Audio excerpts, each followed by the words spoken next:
नमस्कार सभी को।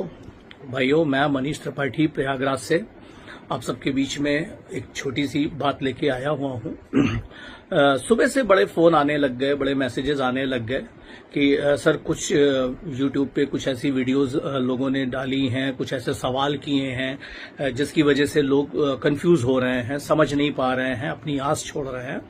तो इस डिस्क्लेमर के साथ मैं अपनी बात रखना चाहूंगा कि मेरा मकसद किसी को नीचा दिखाना नहीं है, किसी की भावनाओं को ठेस पहुंचाना नहीं है। मैं जितना जानता हूं, जितना मेरी अपनी समझ है, उसके अकॉर्डिंग मैं कोशिश करूंगा कि आपको उन प्रश्नों के जवाब मिल पाए जो अभी तक आप लोगों के लिए परेशानी का कारण बने हुए हैं। पता नहीं क्या अचानक से लोगों को सूझी है, ऐसा क्या उनको सिम्टम मिल गया है कि वो सच बोलने पे उतारू हैं, सो कॉल्ड सच जो उनकी निगाह में है। और वो मैंने पूछा किसी से तो उसने कहा कि नहीं सर, कुछ क्वेश्चंस की लिस्ट भी उन्होंने अपने वीडियो पे डाली हुई है और उसके जवाब के लिए वो कहते हैं कि कोई हो तो उसका जवाब दे दे। तो मैं कोशिश करता हूं, मैंने कहा भेजो यार, कौन से सवाल ऐसे हैं जो सब तो नहीं दे सकता मैं, क्योंकि जो मेरी अपनी लिमिट में है, जो मेरी अपनी नॉलेज में है, जो रीच में है, मैं कोशिश करूंगा उनका अगर सही जवाब हो पाया तो मैं दे सकता हूं। अब कुछ लोगों को केबीसी खेलने का शौक चढ़ा है तो उसमें क्या ही किया जाए। तो हम भी खाली बैठे हैं, वेट ही कर रहे हैं, तो हमने भी कहा चलो हम भी पार्ट लेते हैं इसमें। बहरहाल ये सवाल की लिस्ट आई है, चूंकि मैंने दूसरे मोबाइल में इसको रखा हुआ है। इनका पहला क्वेश्चन ही है, are if medical bail rejected.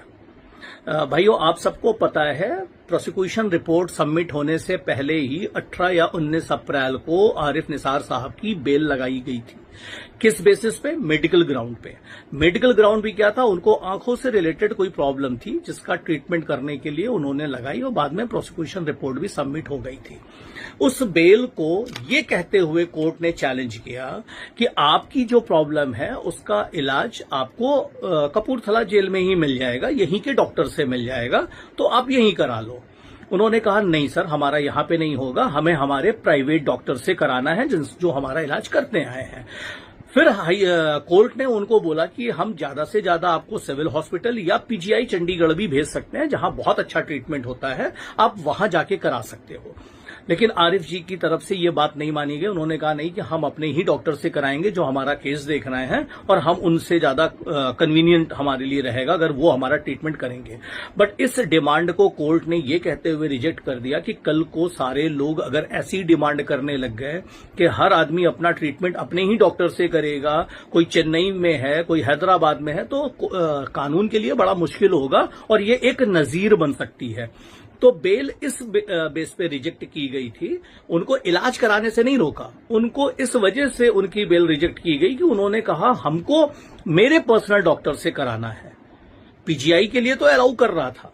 तो ये एक सरासर र्यूमर और गलत चीज है कि उनको बेल नहीं मिल रही थी। बेल मिल रही थी, बट वो जो चाह रहे थे वो नहीं मिलती। और नेचुरल सी बात है, जब आप जेल में होते हो, एक्यूज्ड होते हो, तो आपको गवर्नमेंट के जेल मैनुअल के अकॉर्डिंग ही कोर्ट भी फैसला करती है।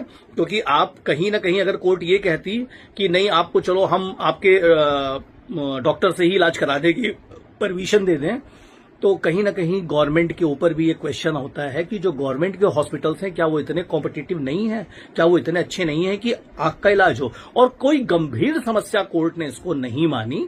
गंभीर समस्या मतलब किडनी, लीवर, हार्ट, इन सब की प्रॉब्लम हो तो एक बार कोर्ट कंसीडर भी करता। आंखों से रिलेटेड मामला था, इसलिए कोर्ट ने इसको कर दिया। तो ये तूल देने वाली बात है। इस क्वेश्चन में तो मुझे कुछ भी नहीं लगा। Dimple ma'am bail rejected. Sir, PMLA case में आप बेल लगाते हो, कहीं भी आपको पहली बार में बेल नहीं मिलती है। ये शायद जिन्होंने सवाल किया है उनको ये पूरी तरह से पता नहीं है। हाँ, हम लोगों को पूरी उम्मीद थी, जिस ग्राउंड पे बेल लगाई गई थी, जिस बेस पे केस तैयार करके हमने बेल डिम्पल मैम की हमारे लॉयर्स ने लगाई, उसको कोर्ट ने रिजेक्ट किया। ये बड़ा शॉकिंग रहा सबके लिए, बिकॉज पीएमएलए कोर्ट ही थी, ईडी की कोर्ट होती है, एक तरह से हम उसको मानते ही हैं। और जो अपोज किया ईडी ने, ये कहते हुए अपोज किया कि डिम्पल मैम पहले भी बाहर जाने की कोशिश कर रही थी, अगर इनको छोड़ा गया तो ये फिर से बाहर जा सकती हैं। कितनी मजे की बात है, इसको किसी ने पॉइंट आउट नहीं किया कि जब ईडी के वकील ये कहते हैं कि अगर इनको बेल दी गई तो ये देश छोड़ के बाहर भाग सकती हैं, वो भी तब जब लुकआउट नोटिस निकला हुआ हो और डिंपल जी का पासपोर्ट जमा हुआ हो, एक तरह से ईडी के वकील ने यह साबित करने की कोशिश की कि हिंदुस्तान की सिक्योरिटी सर्विसेज ना के बराबर है। यानी कोई भी आदमी कभी भी इस देश से बाहर निकल सकता है, भले उसका पासपोर्ट जमा हो, भले उसके खिलाफ लुकआउट नोटिस हो। इतना हल्का करके उन्होंने बना दिया। लेकिन चूंकि पहली ही बेल थी, रिजेक्ट करना बनता भी होता है, पीएमएलए कोर्ट है, वो उनके ऊपर निर्भर करता है, जजेस के ऊपर। उन्होंने क्यों नहीं किया, तो ईडी ने अपोज करने का ये कारण बनाया था कि को एक्यूज है, इसलिए इनको बाहर भेजा गया, तो ये बाहर भाग सकती हैं। लेकिन मजे की बात है, अब कैंसिल कर दी उसकी, तो उसकी दोबारा भी हम लोगों ने उसको लगाई भी नहीं है बेल, क्योंकि उसके पीछे का कुछ और बैकएंड पे काम चल रहा है। तीसरी चीज इन्होंने लिखा, high court give liberty to go adjudicating authority, TRAI did not go. जनवरी में Punjab and Haryana high court ने हमारा जो केस चल रहा था उस केस पे ये फैसला आया था। दो चीज होती है, या तो आप जीतते हो या हारते हो, लेकिन ये अनोखा फैसला था, बीच का दे दिया। तो बीच के फैसला देने का एक चीज आपको समझ में आनी चाहिए। जिन्होंने ये सवाल किया शायद उनके दिमाग में ये बात नहीं जा रही है, अगर व्यू नाउ मनी रोटेशन कर रहा होता, फ्रॉड कर रहा होता, तो आपको एडुकेटिंग अथॉरिटी के पास भेजने की जरूरत नहीं थी कोर्ट को, वो वहीं से सीधे आपको जेल भेजने की बात कर देता। बट कोर्ट ने बीच का रास्ता दिया, बिकॉज कोर्ट को भी कुछ ऐसे डॉक्यूमेंट पेपर दिखे, मिले, जिससे उनको ये समझ में आया कि नहीं, दोनों की बातों में दम है और इसको कोई टेक्निकल अथॉरिटी इसको सेट करेगी तो ठीक है। प्रॉब्लम है एडुकेटिंग अथॉरिटी के पास जाने में कोई दिक्कत नहीं है, वहां पे महीनों महीनों लगते हैं, क्योंकि वो एक प्रक्रिया के तौर पे है। कंपनी को जल्दी रेमेडी चाहिए थी, इसलिए वहां की जगह उसने सुप्रीम कोर्ट जाने का निर्णय किया और सुप्रीम कोर्ट में पिटीशन भी फाइल की। 2 पिटीशन फाइल की, जिसमें से एक विड्रॉ किया और एक पे अभी भी चल रही है, डेटेड है। और ये न्याय प्रक्रिया का मामला है, इसमें मैं कुछ बोल नहीं सकता। हमारी माननीय अदालतें, बहुत केस का लोड है उनके ऊपर, जैसे तैसे वो मैनेज कर रहे हैं। बट चूंकि हम व्यू नाउ से जुड़े हुए हैं, इसलिए हमको लगता है कि हमारा ही केस सर्वोपरि है, सबसे पहले हमारा ही सुना जाए। तो एक सर जवाब इसका मैं ये बता दे रहा हूं कि हाईकोर्ट की लिबर्टी पे इसलिए भी नहीं गए क्योंकि एडुकेटिंग अथॉरिटी भी कहीं ना कहीं ईडी की ही रिलेटेड एक पैनल है। तो जो चीजें हम ईडी से शेयर नहीं कर पा रहे थे शुरुआती दिनों में, वो हम एडुकेटिंग अथॉरिटी में भी जाके वही बताते। तो इसका कोई मतलब नहीं निकलता था, जो कंपनी के लॉयर और लोगों ने समझा और सोचा। चौथा सवाल इन्होंने दिया, income tax filed criminal case against view now marketing. Sir natural सी बात है, जब आपने इनकम टैक्स का अगर नहीं अपना फाइल किया है, क्योंकि अक्टूबर में आपको रेट पड़ी और कॉर्पोरेट की टैक्सेशन अलग तरीके से होती है, ये पर्सनल नहीं होती है, क्वार्टरली और हाफ ईयरली, ईयरली वो एक साथ जैसे भी करते होंगे, उसकी वजह से उनका नोटिस आया है। तो जब सर टैक्स नहीं जमा है तो नोटिस आने में इसमें कोई बड़ी नई चीज नहीं है कि आपने बोल दिया कि नोटिस आया है। नोटिस पहले नहीं आया था, क्योंकि लास्ट ईयर ही इनकम टैक्स और जीएसटी दोनों डिपार्टमेंट की तरफ से कंप्लायंसेस व्यू नाउ को मिले हुए थे।